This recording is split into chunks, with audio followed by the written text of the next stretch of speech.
கிடையாது. ஆனா எவ்வளோ ஆஃபர் பண்றாங்க சேல் பண்றதுக்குன்றது என்னது சப்ளை. ப்ரொடியூசர் எவ்வளோ மேக் பண்ண ரெடியா இருக்காங்க அண்ட் எவ்வளோ ஆஃபர் பண்றாங்கன்றது என்னது சப்ளை. ஆக்சுவலா அதை சேல் பண்ணிக்கணுன்ற அவசியம் இங்க கிடையாது. ஓகேவா? அதே மாதிரி அங்கே என்னது பர்ச்சேஸ் பண்ணிக்கணுன்ற அவசியம் இருக்கா? Willingness and ability to purchase தான். அவன் இவ்வளோ பர்ச்சேஸ் பண்ணிக்கணுன்ற நீடு கிடையாது. அண்ட் சப்ளை என்னது both willingness and ability to supply. And supply என்ன கான்செப்ட்? ஒரு flow concept. Determinants of supply என்ன? Price of the goods. Price of the goods increase ஆச்சுன்னா சப்ளை என்ன ஆகும்? இன்க்ரீஸ் ஆகும். Price of the goods decrease ஆச்சுன்னா supply என்ன ஆகும்? டிக்ரீஸ் ஆகும். இது வந்து டைரக்ட்லி ப்ரொபோஷனல். சப்ளையர் எப்போ ரெடியாக இருப்பான் விற்கிறதுக்கு? நான் எப்போ ரெடியாக இருப்பேன்? ப்ரைஸ் ஏறும்போது விற்பனா, ப்ரைஸ் குறையும் போது விற்பனா? ப்ரைஸ் ஏறும்போது விற்கணும்னு நான் ரெடியாக இருப்பேன். நீ ப்ரைஸ் குறைஞ்சா வாங்கணும்னு ரெடியாக இருப்பேன். நான் ப்ரைஸ் ஏறதை விற்கணும்னு ரெடியாக இருப்பேன். ப்ரைஸ் குறைஞ்சா நான் விற்பனா என்ன பண்ணுவேன்? எல்லாத்தையும் ஸ்டாக் பண்ணி வச்சுப்பேன், நாளைக்கு விற்றுக்கலாம். புரியுதா? கிளியரா? சார் அப்புறம் எப்படி சார் மார்க்கெட் ரேட் எடுக்குது? அதுதான் ஒரு பியூட்டிஃபுல்லான கான்செப்ட் லாஸ்ட்டாக. புரியுதா? கிளியரா? நான் என்ன பண்ண மாட்டேன், ப்ரைஸ் கம்மியாக இருக்கும்போது நான் விற்க ரெடியாக இருக்க மாட்டேன். நீ ப்ரைஸ் அதிகமாக இருக்கும்போது வாங்க ரெடியாக இருக்க மாட்டேன். புரியுதா? அதனால தான் ப்ரைஸ் அதிகமாச்சுன்னா நீ வாங்க மாட்டேன், ப்ரைஸ் கம்மியாச்சுன்னா நான் விற்க ரெடியாக இருப்பேன். அதே மாதிரி ப்ரைஸ் கம்மியாச்சுன்னா நான் என்ன பண்ண மாட்டேன், விற்க மாட்டேன். ப்ரைஸ் அதிகமாச்சுன்னா நான் என்ன பண்ணுவேன், விற்க ரெடியாக இருப்பேன். புரியுதா? கிளியரா? ஸோ ப்ரைஸ் இன்க்ரீஸ் ஆனால் சப்ளை என்ன ஆகும்? இன்க்ரீஸ் ஆகும். ப்ரைஸ் டிக்ரீஸ் ஆனால் சப்ளை என்ன ஆகும்? டிக்ரீஸ் ஆகும். price of the other goods rice ஆகுது. அப்ப firm என்ன பண்ணுவாங்க? relatively more profitable to the firm to produce and sell than the goods in the question. இந்த goods ப்ரொடியூஸ் பண்ணுவாங்களா, வேற goods ப்ரொடியூஸ் பண்ண போயிடுவாங்களா? வேற goods ப்ரொடியூஸ் பண்ண போயிடுவாங்க. price of x ரைஸ் ஆகும்போது இவங்க x சப்ளை பண்ணுவாங்களா இல்ல வந்து y சப்ளை பண்ணுவாங்களா? x சப்ளை பண்ணுவாங்க. எதனுடைய பிரைஸ் ஏறுதோ அதை தான் என்ன பண்ணுவாங்க, சப்ளை பண்ண ரெடியா இருப்பாங்க. எதனுடைய பிரைஸ் குறையுதோ அதை என்ன பண்ண மாட்டாங்க, சப்ளை பண்ண மாட்டாங்க. புரியுதா? ஸோ ப்ரொடியூசர்ஸ் என்ன பண்ணுவாங்க, அவங்களுடைய ரிசோர்ஸஸை எதில் பிரைஸ் அதிகமாக ஏறுதோ அதுக்கு என்ன பண்ணுவாங்க, அலோகேட் பண்ணுவாங்க. புரியுதா? ஸோ இப்போ பிரைஸ் ஆஃப் y ரைசஸ், அப்போ குவான்டிட்டி சப்ளைட் ஆஃப் x வந்து என்ன ஆகும், ஃபாலோ ஆகிடும். கிளியரா? பிரைஸ் ஆஃப் x ரைஸ் ஆகும்போது quantity supplied of x தான் ஆகும், ரைஸ் ஆகும். quantity supplied of y என்ன ஆயிடும், ஃபால் ஆக ஆரம்பிச்சிடும். புரியுதா? Next price of factors of production. factors of production என்ன, எனக்கு காசு தேவையா இல்ல ப்ரொடியூஸ் பண்ணனும்னா, லேண்ட் தேவையா இல்லையா, தேவை. கேபிட்டல் தேவையா, லேபர் தேவையா, புரியுதா, என்டர்பிரினர்ஷிப் தேவையா, ஸ்கில் எல்லாம் தேவையா இல்லையா. ஸோ அப்போ அவங்களுக்கு காசு கொடுக்கணுமா கொடுக்கக்கூடாதா? இப்போ காஸ்ட் பிளஸ் ப்ராஃபிட் தான் செல்லிங் பிரைஸ், கரெக்டா இல்லையா? அப்போ இந்த காஸ்ட் அதிகமாயிடுச்சுன்னா என் ப்ராஃபிட் கம்மியாயிடும். அப்போ என் ப்ராஃபிட் கம்மியாயிடுச்சுன்னா அதை நான் ப்ரொடியூஸ் பண்ணுவேனா மாட்டேனா, மாட்டேன். அப்போ எதில் காஸ்ட் கம்மியாக இருக்கோ அதை தான் என்ன பண்ணுவேன், ப்ரொடியூஸ் பண்ணுவேன். ஏன்னா காஸ்ட் கம்மியாக இருந்தால் தான் எனக்கு ப்ராஃபிட் அதிகமாகும். கிளியரா? அப்போ செல்லிங் ப்ரைஸை விட காஸ்ட் கம்மியாக இருக்க கூட்ஸை நான் ப்ரொடியூஸ் பண்ணுவேனா இல்லை செல்லிங் ப்ரைஸை விட காஸ்ட் அதிகமாக இருக்க கூட்ஸை நான் ப்ரொடியூஸ் பண்ணுவேனா, கம்மியாக இருக்க கூட்ஸ். கிளியரா? அப்போ கம்மியாக இருக்க கூட்ஸ் இருக்கோ அதை என்ன பண்ணிடுவேன், ப்ரொடியூஸ் பண்ண ஆரம்பிச்சிடுவேன். அதிகமாக இருக்க கூட்ஸை என்ன பண்ண மாட்டேன், இப்போ ப்ரொடியூஸ் பண்ணுறதை ஸ்டாப் பண்ணிடுவேன். புரியுதா? அதனது cost of price of factors of production. So அப்போ ப்ரைஸ் வந்து இன்புட்டில் ரைஸ் ஆச்சுன்னா, வாட் இஸ் இன்புட்? இன்புட்ன்றது என்னது உனக்கு, raw material, labour, entrepreneurship, land, capital, இதெல்லாம் வந்து உன்னுடைய இன்புட். இதெல்லாம் போட்டு தானே அவுட்புட் எடுத்துகிட்டு வரேன். அப்போ இன்புட்டுடைய ப்ரைஸ் இன்க்ரீஸ் ஆகுதுன்னா சப்ளை இன்க்ரீஸ் ஆகுமா டிக்ரீஸ் ஆகுமா, டிக்ரீஸ் ஆகிடும். இன்புட்டுடைய ப்ரைஸ் கம்மியாகுதுன்னா சப்ளை என்ன ஆகும், இன்க்ரீஸ் ஆகும். கிளியரா? புரியுதா? அதே மாதிரி rise in the price of factors of production வந்து உனக்கு என்ன பண்ணும், காஸ்ட் அதிகப்படுத்தும். காஸ்ட் அதிகப்படுத்துறதுனால நீ கம்மியாக ப்ரொடியூஸ் பண்ணுவியா அதிகமாக ப்ரொடியூஸ் பண்ணுவியா, கம்மியாக ப்ரொடியூஸ் பண்ணுவேன். சப்ளை என்ன ஆகிடும், டிக்ரீஸ் ஆகிடும். புரியுதா? Next state of technology. புது டெக்னாலஜியை யூஸ் பண்ணுறதுனால நல்ல எஃபிஷியண்டாக ப்ரொடியூஸ் பண்ண முடியுமா முடியாதா, முடியும். அப்போ டெக்னாலஜி யூஸ் பண்ணுறதுனால சப்ளை என்ன பண்ணலாம், அதிகப்படுத்தலாம். ஓல்டு டெக்னாலஜி யூஸ் பண்ணி அதிகமாக சப்ளை பண்ண முடியுமா, முடியாது. So innovative and latest technology ஒரு சப்ளை என்ன பண்ணும், இன்க்ரீஸ் பண்ணும். கிளியரா? ஓல்டர் அந்த டெக்னாலஜிஸ்ல என்ன பண்ணும், சப்ளையை டிக்ரீஸ் பண்ணும். கிளியரா? அண்ட் கவர்மெண்ட் பாலிசி, டாக்ஸ் அதிகமாக வைக்கிறான். டாக்ஸ் அதிகமாக வச்சா ப்ரைஸ் அதிகமாகுமா ஆகாதா? ஆகும். சப்ளை என்ன பண்ணுவேன், அதிகமாகும். புரியுதா? பட் ப்ரொடக்ஷன் ஆஃப் கூட்ஸ் வந்து என்ன பண்ணுறான், டாக்ஸை இம்போஸ் பண்ணுறான். டாக்ஸ்ன்றது இங்கே என்னது, காஸ்ட் ஆஃப் ப்ரொடக்ஷன் அதிகப்படுத்துது. ஓகேவா? அப்போ குவான்டிட்டி சப்ளைட் ஆஃப் கூட்ஸ் எப்போ இன்க்ரீஸ் ஆகும், மார்க்கெட் ப்ரைஸும் இன்க்ரீஸ் ஆச்சுன்னா தான் இன்க்ரீஸ் ஆகும். ஆனால் மார்க்கெட் ப்ரைஸ் இன்க்ரீஸ் ஆகலன்னா என்ன ஆகாது, இன்க்ரீஸ் ஆகாது. சப்சிடி கொடுக்குறோம், சப்ளை இன்க்ரீஸ் ஆகும் ஆகாதா, இன்க்ரீஸ் ஆகும். காஸ்ட் ஆஃப் ப்ரொடக்ஷனுக்கு சப்சிடி கொடுக்கும்போது ப்ரைஸ் ரெடியூஸ் ஆகும். ப்ரைஸ் ரெடியூஸ் ஆகிறதுனால சப்ளை என்ன பண்ணிருப்பேன், காஸ்ட் ஆஃப் ப்ரொடக்ஷனுடைய ப்ரைஸ் ரெடியூஸ் ஆகும். செல்லிங் ப்ரைஸை சொல்லலை. புரியுதா? அப்போ உங்களுக்கு என்ன ஆகும், சப்ளை இன்க்ரீஸ் ஆகும். காம்படிஷனை பொறுத்து சப்ளை எப்படி இருக்கும், will be more than that under the monopolized condition. monopolized situation, monopoly தவிர்த்து மற்ற சிச்சுவேஷன்ல காம்படிட்டிவ் கண்டிஷனாக இருக்கும்போது தான் சப்ளை எப்படி இருக்கும், அதிகமாக இருக்கும். மோனோபொலி பொறுத்த வரைக்கும் சப்ளை இருக்காது. யோசிச்சு பாருங்க, ஒரு வில்லேஜில் ஒரே ஒரு கடை தான் இருக்குது. நீ கேட்டு இல்லைன்னு சொன்னால் உனக்கு வாங்க வேறு எங்கேயும் இல்லைன்னா என்ன பண்ணுவான், நாளைக்கு தான் வாங்கிட்டு வந்து தருவான், இல்லை 10 நாள் கழிச்சு கூட வாங்கிட்டு வந்து தருவான். அன்னைக்கு கேட்டியப்பா அந்தாப்பா அப்படின்ட்டு. பட் இதுவே காம்படிஷன் இருக்குன்னா இன்னைக்கு என்ன பண்ணுவான், சப்ளை பண்ணுவான். புரியுதா? Next expectation. ப்ராடக்ட் இப்போ ப்ரொடியூஸ் பண்ணலாமா, ஃபியூச்சரில் ப்ரொடியூஸ் பண்ணுறாமா, எதை பொறுத்து, ஃபியூச்சர் ப்ரைஸை பொறுத்து டிசைட் பண்ணுவாங்க. செல்லர்ஸ் என்ன பண்ணுவாங்க, கரண்ட் ப்ரைஸையும் ஃபியூச்சர் ப்ரைஸையும் பார்த்து டிசைட் பண்ணுவாங்க. ஃபியூச்சரில் ப்ரைஸ் இன்க்ரீஸ் ஆகும் போது இன்னைக்கு சப்ளை பண்ணுவாங்களா, மாட்டாங்க. ஃபியூச்சரில் தான் என்ன பண்ணுவாங்க, சப்ளை பண்ணுவாங்க.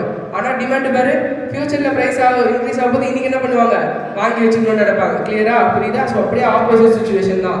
நெக்ஸ்ட் நம்பர் ஆஃப் செல்லர்ஸை பொறுத்து. செல்லர்ஸ் அதிகமாக இருக்கும்போது சப்ளை எப்படி இருக்கும், அதிகமாக இருக்கும். செல்லர்ஸ் கம்மியாக இருக்கும்போது சப்ளை எப்படி இருக்கும், கம்மியாக இருக்கும். அதை தவிர்த்து மற்ற ஃபேக்டர்ஸ் என்னென்னலாம் சப்ளை அஃபெக்ட் பண்ணுன்னா, government industrial policies, foreign policy, goal of the firm, infrastructure facility, natural factors, weather, flood, earthquake, manmade factors such as war, labour strike, communal riots, இதெல்லாம் வந்து உங்களுடைய சப்ளை என்ன பண்ணும், அஃபெக்ட் பண்ணும். லா ஆஃப் சப்ளை என்ன சொல்கிறாங்க, price increase ஆச்சுன்னா supply increase ஆகும், ப்ரைஸ் டிக்ரீஸ் ஆச்சுன்னா சப்ளை டிக்ரீஸ் ஆகும். அதுக்கு தான் எக்ஸாம்பிள் சொல்லியிருக்காங்க. புரியுதா? அப்போ ப்ரைஸ் இன்க்ரீஸ் ஆக சப்ளை என்ன ஆகும், இன்க்ரீஸ் ஆகும். கிளியரா? புரியுதா? அண்ட் சப்ளை கர்வ் எப்படி இருக்கும், ஸ்லோப்பிங் அப்வர்ட் டு த ரைட்டாக இருக்கும். கிளியரா? எவ்வளோ மேக்ஸிமம் ப்ரைஸோ அவ்வளோ அதிகமாக நீ என்ன பண்ணுவேன், சப்ளை பண்ணுவேன். Movement along the supply curve என்னது, பிரைஸ்னால சப்ளை மாறுச்சுன்னா movement along the supply curve. Expansion and contraction of supply என்னது, பிரைஸ்னால மாறுச்சுன்னா எக்ஸ்பேன்ஷன் அண்ட் கான்ட்ராக்ஷன். பிரைஸ் ஏறுது, சப்ளை ஏறுது, எக்ஸ்பேன்ஷனா கான்ட்ராக்ஷனா, எக்ஸ்பேன்ஷன். எக்ஸ்பேன்ஷன்னா இங்க வந்து டவுன்வர்ட்ல போகுமா அப்வர்ட்ல போகுமா, அப்வர்ட். ஏன்னா சப்ளைடு எக்ஸ் ஆக்சிஸ்ல வச்சுக்கிட்டே சப்ளைடு மேலே போகும், கரெக்டா? அப்போ இங்க என்ன ஆகும், அப்வர்ட்ல போகும். ஆனா டிமாண்ட்ல எக்ஸ்பேன்ஷன் எப்படி போகும், டவுன்வர்ட்ல போகும். பிரைஸ் ஏறினா டிமாண்ட் குறையும், பிரைஸ் குறைஞ்சா டிமாண்ட் ஏறும். அப்போ டிமாண்ட் ஏறும்போது டவுன்வர்ட்ல அதிகமாகும், பிரைஸ் கீழே இருக்கும். இங்க இருக்கும் பிரைஸ், அதனால டிமாண்ட் இப்படி போகும். புரியுதா? கிளியரா? ஓகேவா? இது என்னது, movement along the supply curve. Change in supply curve, increase or decrease, என்ன factor other than price? price of the related goods, cost of production, technology, income அங்க பார்த்தோம். இங்க என்ன பார்த்தோம், state of technology, government policy, competition, expectation, number of sellers, price of the factors of production, price of the related goods, இதெல்லாம் தான் இங்க determinants. இதனால மாறுச்சுனா அது என்னது, change in supply. ஓகேவா? சேஞ்ச் இன் சப்ளை இந்த ஃபேக்டர்ஸ்னால ரைட் போச்சுனா இங்க என்னது, ரைட் ஷிஃப்ட்னா இன்க்ரீஸ் தான், லெஃப்ட் போச்சுனா டிக்ரீஸ் தான். ஓகேவா? எல்லாமே மாறுதுன்றனால லெஃப்ட் போச்சுனா இன்க்ரீஸ், ரைட் போச்சுனா டிக்ரீஸ் நினைச்சுக்காத. ஓகேவா? கிளியரா? இதுனது ஷிஃப்ட் இன் சப்ளை கர்வ். புரியுதா? அதே சேம் தான், வேற எதுவுமே என்ன கிடையாது, டிஃபரன்ஸ் கிடையாது. எலாஸ்டிசிட்டி ஆஃப் சப்ளைனா என்ன, சேஞ்ச் இன் பிரைஸ்னால சேஞ்ச் இன் குவான்டிட்டி சப்ளைட் எவ்வளோ, சப்ளை எப்படி ரெஸ்பாண்ட் பண்ணுதுன்னு பார்த்தா அதுக்கு பேர் என்ன, எலாஸ்டிசிட்டி ஆஃப் சப்ளை. ஓகேவா? என்னென்ன எலாஸ்டிசிட்டி ஆஃப் சப்ளை இருக்கு அப்படின்னு பார்த்தீங்கன்னா, பர்ஃபெக்ட்லி இன்எலாஸ்டிக் சப்ளை அப்படின்னு என்னது, பிரைஸ் மாறுது சப்ளை மாறவே இல்லை அப்படின்னா என்னது, பர்ஃபெக்ட்லி இன்எலாஸ்டிக் சப்ளை. கர்வ் எப்படி இருக்கும், vertical line வரும். புரியுதா? next relatively less elastic supply. அங்க என்ன சொன்னோம் நம்ம inelastic னு சொன்னோம்ல, அதுக்கு பதில் வேர்ட் மட்டும் என்ன பண்ணிக்கிறோம், relatively less elastic ன்ற வேர்ட் யூஸ் பண்றோம். less than 1 இருந்துச்சுனா 1 இருந்துச்சுனா என்னது யூனிட் எலாஸ்டிக், greater than 1 இருந்துச்சுனா என்னது அங்க எலாஸ்டிக் னு யூஸ் பண்றோம். இங்க என்ன யூஸ் பண்றோம், relatively greater elastic supply. புரியுதா? கிளியரா? ஏன்னா இங்க எல்லாமே அப்வர்ட் டிமாண்ட் தான் இப்படி வரும், இங்க எல்லாமே அப்வர்ட்ல போகும். கர்வ் மட்டும் மாறும், கான்செப்ட் எல்லாமே சேம். ஏன்னா கர்வ்ல நீங்க பிளாட் பண்றதா கர்வ், புரியுதா? அந்த பிளாட் பண்ணும்போது அப்ப அப்வர்ட்ல போகும், கர்வ் மட்டும் மாறும். கரெக்ட்டா இல்லையா? புரியுதா? யூனிட் எலாஸ்டிக்னா என்ன, E is equal to 1. Perfectly எலாஸ்டிக்னா என்ன, இன்ஃபினிட். பிரைஸ் சேஞ்ச் ஆகுறதுனால சப்ளை ரொம்ப அதிகமா சேஞ்ச் ஆகுறதுனால அதான் சொல்றோம் E is equal to infinity ன்னு சொல்றோம். புரியுதா? E is equal to infinity அப்ப கர்வ் எப்படி இருக்கும், ஹாரிசான்டலா இருக்கும். புரியுதா? கர்வ்ஸ்லாம் நல்லா பார்த்துக்கோ, கர்வ்ஸை பேஸ் பண்ணி क्वेश्चन கேட்பாங்க. புரியுதா? கிளியரா? அண்ட் எலாஸ்டிசிட்டி ஆஃப் சப்ளை எப்பவுமே என்ன இருக்காது, நாட் கான்ஸ்டன்ட், பட் என்ன ஆகும், வேரிஸ் ஓவர் த சப்ளை கர்வ்க்கு. ஒவ்வொரு சப்ளை கர்வ்க்கு ஏற்ற மாதிரி எலாஸ்டிசிட்டி என்ன ஆகும், வேரி ஆகும். அதுதான் மறுபடியும் பாயிண்ட் வச்சு உங்களுக்கு சொல்றான். கிரேட்டர் தென் 1 ரீஜன் எப்படி இருக்கும், லெஸ் தென் 1 ரீஜன் இருக்கும், டிஃபரெண்ட் பிரைசஸ்லன்னு சொல்லிட்டு சொல்றான். புரியுதா? அண்ட் இது எப்படி மெஷர் பண்ணுவாங்க, அங்கே பார்த்த மாதிரியே தான் அங்கே டிமாண்ட் யூஸ் பண்ணதுக்கு பதில் இங்கே என்ன யூஸ் பண்ற, elasticity of supply is equal to dp by dp into p by q, price by quantity. differentiation of price by differentiation of quantity இது வந்து மேல மல்டிபிள் பண்ணிருக்காங்க. ஓகேவா? dq by dp, dq by dp into p by q. Numbers அப்படியே substitute பண்ற மாதிரி தான் இருக்கும் அதுல. சரியா? ஆர்க் எலாஸ்டிசிட்டினா என்ன, அதே அங்க மாதிரி தான் ஆவரேஜ் எடுக்கணும். கிளியரா? original quantity supplied minus new quantity supplied divided by original quantity supplied whole divided, இங்க original plus new by 2 average எடுத்துக்கணும். அதே மாதிரி டிவைட் பண்ணணும். இங்க பிளஸ் மைனஸ் பிளஸ் இல்ல, அங்க வந்து நியூமரேட்டர் மட்டும் தான், இங்க டினாமினேட்டர்ல பிளஸ் பை 2 போடணும். ஓகேவா? நெக்ஸ்ட் எதெல்லாம் வந்து எலாஸ்டிசிட்டி ஆஃப் சப்ளையை டிட்டர்மைன் பண்ண போகுது, அங்கே பார்த்தோம்ல பிரைஸ் எலாஸ்டிசிட்டி ஆஃப் சப்ளையை எப்படி டிட்டர்மைன் பண்ண போகுது. இது வந்து சால்ட்டுக்கு இன்எலாஸ்டிக்கு, அப்புறம் வந்து ஒரு ப்ராடக்ட்டுக்கு மோர் யூசேஜ் இருக்குன்னா ஹைலி எலாஸ்டிக்கு, அப்படிலாம் பார்த்தோம்ல அந்த மாதிரி சப்ளைக்கும் சொல்கிறாங்க. சரியா? So price elasticity of supply எதை டிபெண்ட் பண்ணியிருக்கு, ஃப்ளெக்சிபிள் செல்லர்ஸ் எவ்வளோ வந்து ப்ரொடியூஸ் பண்ணுறதுக்கு ரெடியாக இருக்காங்கன்றதை பொறுத்து எலாஸ்டிசிட்டி இருக்குது. கரெக்டாக இல்லையா? அங்கே எவ்வளோ கஸ்டமர் டிமாண்ட் பண்ணுறாங்க, இங்கே எவ்வளோ சப்ளையர்ஸை சேல் பண்ணுறாங்க.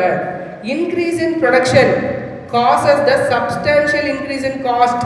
அப்போ ப்ரொடியூசர் என்ன பண்ணுவாங்க, லெஸ் இன்சென்டிவ் தான் கிடைக்கும் to increase the new quantities supply. இப்போ நான் ப்ரொடக்ஷனை இன்க்ரீஸ் பண்ணணும்னு நினைக்கிறேன், அப்போ ப்ரொடக்ஷனை இன்க்ரீஸ் பண்ணுறதுனால என் காஸ்ட் அதிகமாகுதுன்னா, அப்போ என் காஸ்ட் அதிகமாகும் போது எனக்கு அதிக ப்ராஃபிட் கிடைக்குமா, கம்மி ப்ராஃபிட் கிடைக்குமா, கம்மி ப்ராஃபிட் தான் கிடைக்கும்.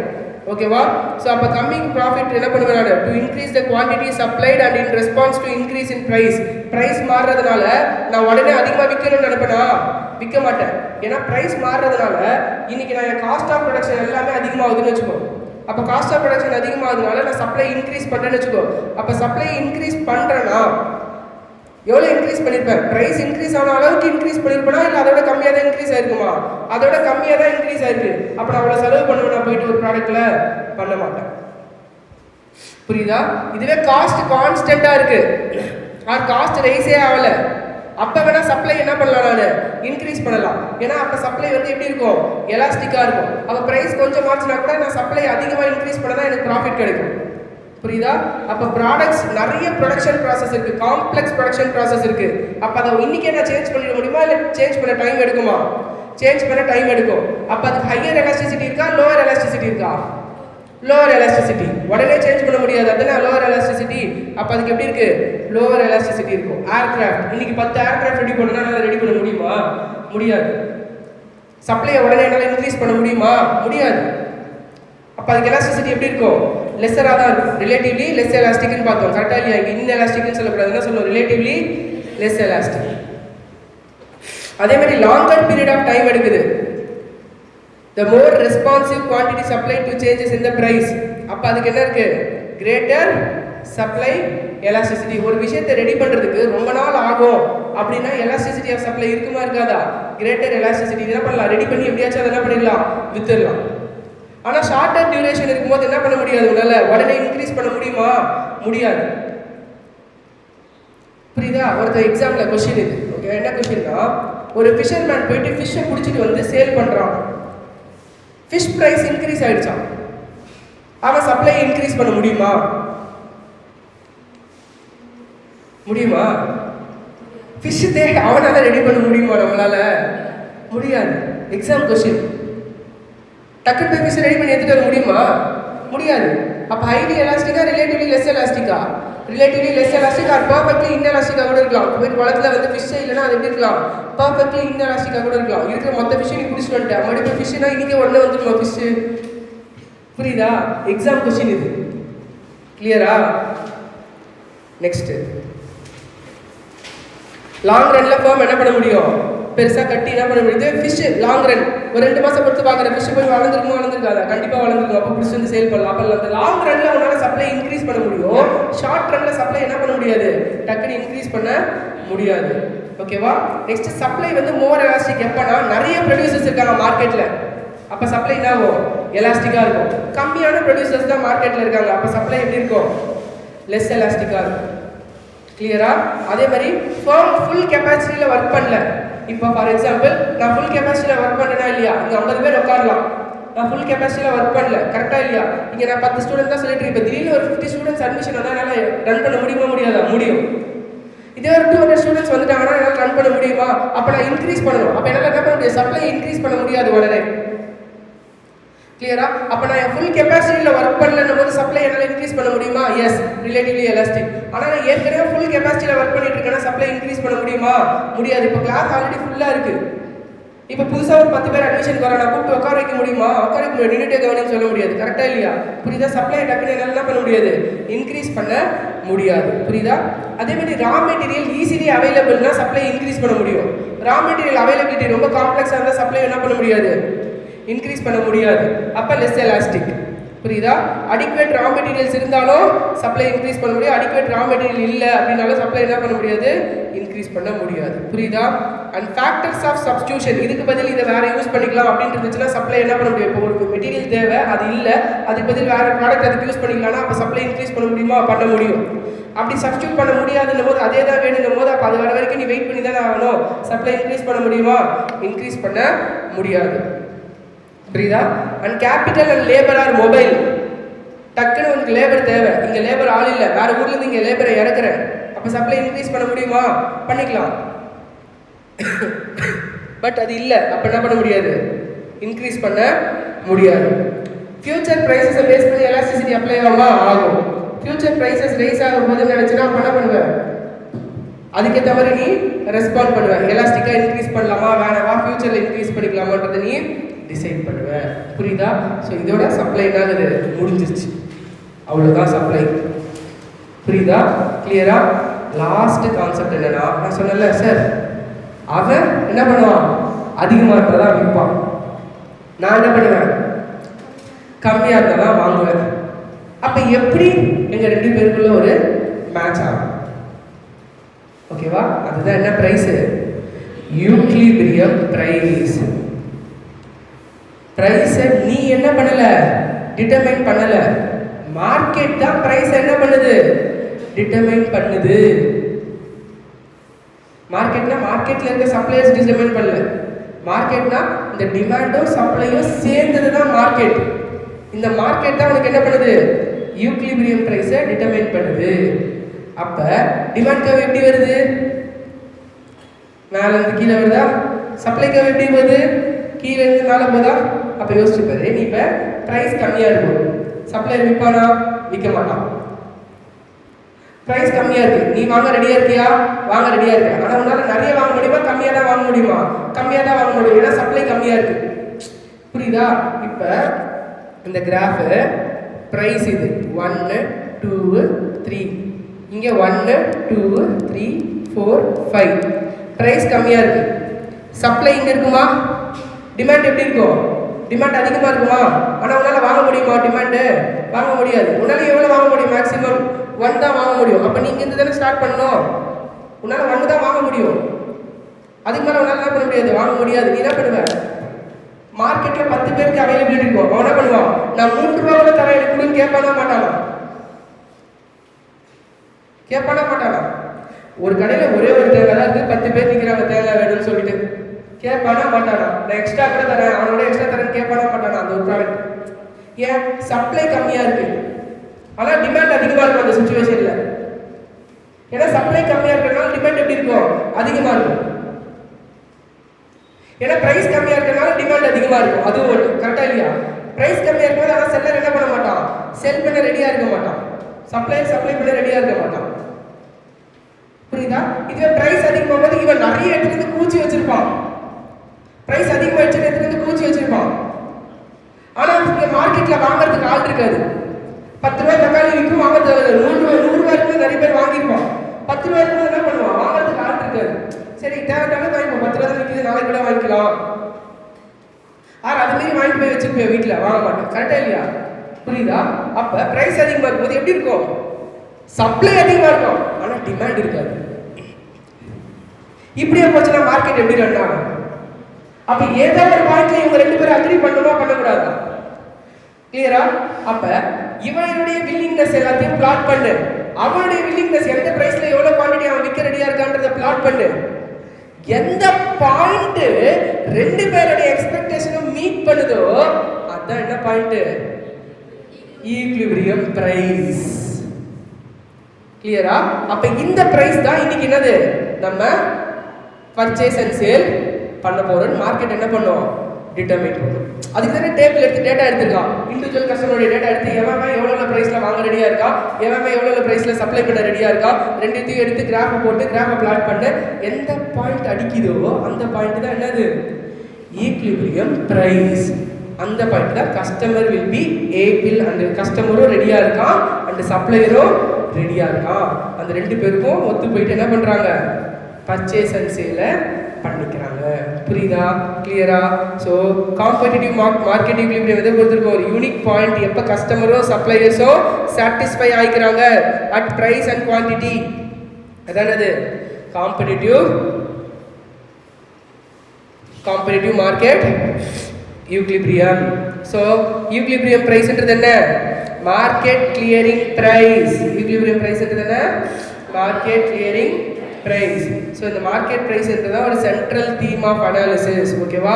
ஸோ குவான்டிட்டி என்ன இது, குவான்டிட்டி பிரைஸ் 5 இருக்கும்போது குவான்டிட்டி டிமாண்ட் அட் 6 இருக்கு, சப்ளை என்ன இருக்கு 31 இருக்கு. பிரைஸை குறைக்குமா குறைக்காதா, குறைச்சிடும். ஏன்னா சப்ளை அதிகமாக இருக்கு, டிமாண்டே இல்லை. அப்போ பிரைஸை குறைச்சாதான் டிமாண்ட் ஏறும். அப்போ பிரைஸை நீ ஆட்டோமேட்டிக்காக குறைப்பியா மாட்டியா, குறைப்ப. புரியுதா. மறுபடியும் இந்த சிச்சுவேஷன் பிரைஸை குறைப்ப, இது 2 எப்போ ஈக்குவலாக இருக்கா தானே ஈக்விலிபிரியம். டிமாண்ட் அதிகமாக இருக்கு ஆனா சப்ளை இல்லை, இப்போ இன்னைக்கு காயெல்லாம் வரலப்பா, இருக்கிறது இவ்வளோதான், வேணா வாங்கிக்க, வேணா இப்போ வேற கஸ்டமர் வரோம் சொல்லுவோமா மாட்டோமா. புரியுதா. ஸோ அப்போ ஈக்விலிபிரியம் பிரைஸ்ன்றது தான் என்னது, சப்ளையும் டிமாண்டும் ஈக்குவலாக இருக்குது. எந்த பாயிண்ட்ல ஈக்குவலாக இருக்கோ அந்த பிரைஸ். அப்போ இங்கே ஈக்விலிபிரியம் பிரைஸ் எவ்வளோ, 3. அப்போ இன்னைக்கு மார்க்கெட் பண்ணினா நீ எவ்வளோக்கு பர்ச்சேஸ் பண்ண முடியும், 3க்கு பர்ச்சேஸ் பண்ண முடியும். இப்போ திடீர்னு ஏன் தக்காளி பிரைஸ் 120 போகுது, சப்ளை இருக்காது ஆனா டிமாண்ட் இருக்கும். புரியுதா. அப்ப டிமாண்ட் இருக்கும், டிமாண்ட் அதிகமா இருக்கும் ரொம்ப, ஆனா சப்ளை என்ன இருக்காது, இருக்காது. அப்ப என்ன பண்ணுவ, நீ பிரைஸை ஏற்றி தான் விற்கணும்னு பார்ப்ப. கிளியரா. புரியுதா. ஸோ இதானது ஈக்விலிபிரியம் பிரைஸ்.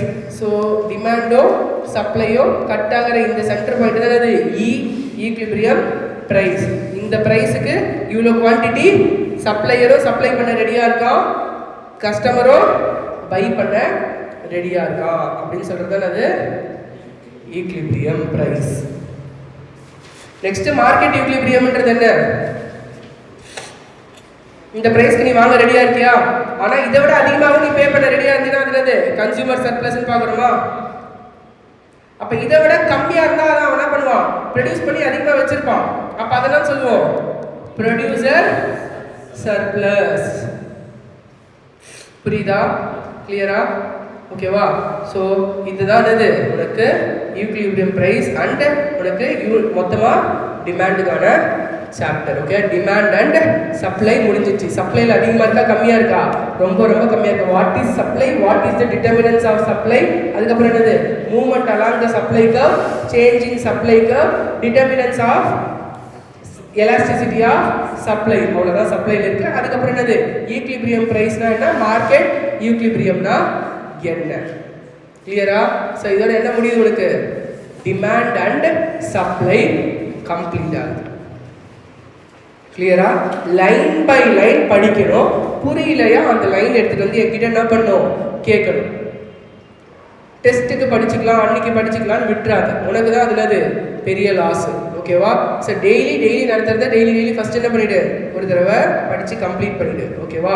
ஸோ இது முடிச்சிட்டினாலே உனக்கு எப்படி இருக்கும், ஈஸியாக இருக்கும்.